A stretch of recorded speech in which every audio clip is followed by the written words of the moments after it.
একটি ভয়েস নোটে হয়ে থাকলো রাশেদের জীবনের শেষ কথা। ওমানের বারাকা এলাকায় থাকা এক স্বজনকে পাঠানো সেই আকুতিতে ছিল বাচ্চার তীব্র ইচ্ছা। রাশেদ জানিয়েছিলেন তারা 4 ভাই গাড়ির ভেতরে প্রচণ্ড অসুস্থ হয়ে পড়েছেন, বের হওয়ার শক্তিটুকুও নেই। কিন্তু সেই আকুতি পৌঁছালেও সাহায্য পৌঁছানোর আগেই নিভে যায় 4টে প্রাণ। বাস তোরা হলে ঠিক গাড়ি আছে না তাহলে এখানে মেলার দায়িত্ব ভাই গাড়ি তো নাহলে আমি না পারি আপনার ডাক্তার লইছি আপনার আমি না পারি 4 জন আর আমি না পারি গাড়ি তাহলে নলে এখানে দাও হনিকার লই রেলো। ঘটনাটি ওমানের মুলাদ্দাহ এলাকার। চট্টগ্রামের রাঙ্গুনিয়া উপজেলার লালানগর ইউনিয়নের বন্দারা বাজার পাড়ার এই বাড়িতে আজ আনন্দের উৎসব হওয়ার কথা ছিল। কারণ আজ শুক্রবারই 2 ভাইয়ের দীর্ঘ প্রবাস জীবন শেষে বাড়ি ফেরার কথা ছিল। সেই আনন্দকে রাঙাতে 4 ভাই মিলে গাড়ি নিয়ে বেরিয়েছিলেন কেনাকাটা করতে। কিন্তু পার্ক করা সেই গাড়িটি হয়ে গেল তাদের শেষ ঠিকানা। এখানে আমাদের গ্রামের একটা লোক আছে প্রবাসে, এখন বর্তমানে প্রবাসে আছে। ওনার কাছে একটা বয়স দিছিল, ওই বয়সের মধ্যে বলছে দেখি আমরা 4 ভাই অসুস্থ হয়ে পড়ছি, যদি ফারান্দা আমার আর একটু হেল্প করে নিয়ে যান।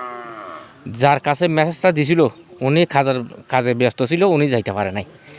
এই অবস্থার মধ্যে 10-15 মিনিট 20 মিনিট হয় নাই, ওরা হসপিটাল যাওয়ার সময় গাড়ির সাইডে রাখছে, ওইখানে গাড়ি ভিতরে 4 ভাই মৃত্যুবরণ করছে। বুধবার রাতে 2 প্রবাসী বাংলাদেশি পুলিশকে খবর দিলেন তালাবদ্ধ গাড়ি থেকে উদ্ধার করা হয় মোহাম্মদ রাশেদ, শাহেদ, সিরাজ ও শহীদের নিথর দেহ। চিকিৎসকদের প্রাথমিক ধারণা গাড়ির ভেতরে কোনো বিষাক্ত গ্যাস বা যান্ত্রিক ত্রুটির কারণে তারা অসুস্থ হয়ে পড়েছিলেন। ওরা আমাদের বন্ধু ছিল, সিরাজের সাথে পরশুদিনের কথা হয়েছিল। তারা 15 তারিখ দেশে আসতেছে, শুক্রবারে আগামীকাল দেশে আসার কথা, যে আসতেছে দেখা হবে, এই বিষয় নিয়ে কথা হয়েছিল। কালকে হঠাৎ আমরা মাগরিবের সময় শুনি যে একজন মারা গেছে। এরপর ওইখানে আমাদের প্রবাসী ভাই যারা আছে ওদের মাধ্যমে খবর নিয়ে জানতে পারে যে 4 জনই মারা গেছে।